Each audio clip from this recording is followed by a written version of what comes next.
நாகை மாவட்டம் கீழையூர் காத்தாயி அம்மனின் அருள் அடியவர்கள் அனைவருக்கும் வணக்கம்.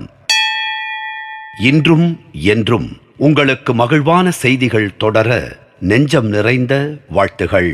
பிரம்மாவால் படைக்கப்பட்ட 7 மகரிஷிகளால் போதனைகள் செய்யப்பட்ட முனிவர்கள் மற்றும் ரிஷிமார்களின் தொடர்ச்சியான விழிப்புணர்வு பிரச்சாரத்தின் காரணமாக மனிதர்களை விட சக்தி வாய்ந்த ஒருவர் இருக்கிறார் என்ற பரவலான நம்பிக்கை மக்களின் மனதில் ஆழமாக பதிய துவங்க, அதுவே பய உணர்ச்சியையும் தூண்டி இனம் தெரியாத சக்திகளுக்கு திறந்த வெளிகளில் செய்யப்பட்ட வழிபாட்டிற்கு வழிவகுத்தது.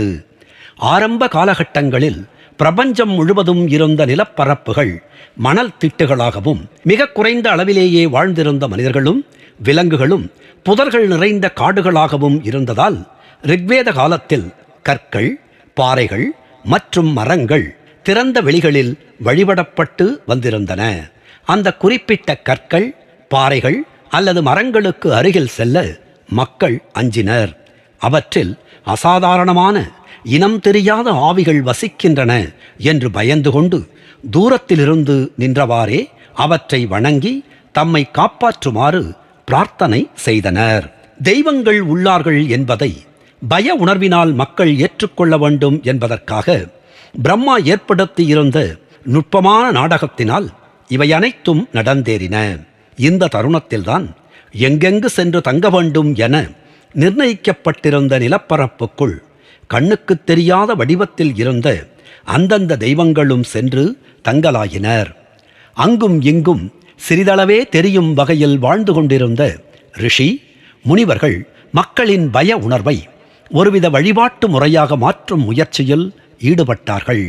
மர்மமான தோற்றங்கள் தந்து கொண்டிருந்த சக்திகளே ஆகாயத்தின் மேல் உள்ள லோகத்தில் இருந்து கீழிறங்கி வந்துள்ள தெய்வங்கள் என்றும், அவர்கள் மக்களை பாதுகாத்து வழிநடத்தவே ஆகாயத்தில் இருந்து பூமிக்கு வந்துள்ளதாகவும் கூறலாயினர்.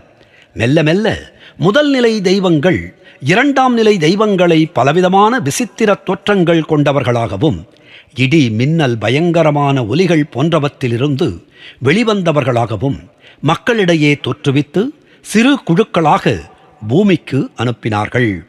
இப்படியாக பல குழுக்களாக அனுப்பப்பட்டவர்களே பல பகுதிகளிலும் குலதெய்வங்கள் ஆயினர். நாகை மாவட்டம் கீழையூர் காத்தாயி அம்மனின் திருப்பாதங்களை வணங்குவோம். அவள் அணைப்பில் இருக்கும் குழந்தையாய் நாமும் இருப்போம். நாகை மாவட்டம் கீழையூர் காத்தாயி அம்மன் நம்மை காத்து அருளுவாள். நன்றி, வணக்கம்.